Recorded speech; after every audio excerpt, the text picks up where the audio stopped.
Hello guys, आप सब कैसे हैं? मेरा नाम है फातिमा मुहम्मद, मैं 3 साल की हूँ। मैं प्लेग्रुप में पढ़ती हूँ। आज मैं हूँ प्लेग्राउंड में और ये बच्चे ये है चिमनी और ये घास खाने हैं और हम बैठ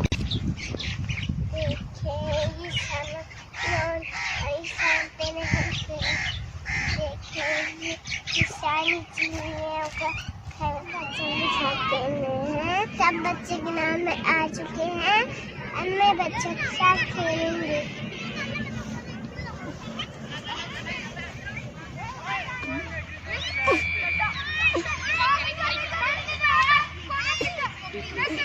ठीक है, तुम तो खामोश हो। आपको वीडियो अच्छी लगे तो इसे थम्स अप देना। बाय।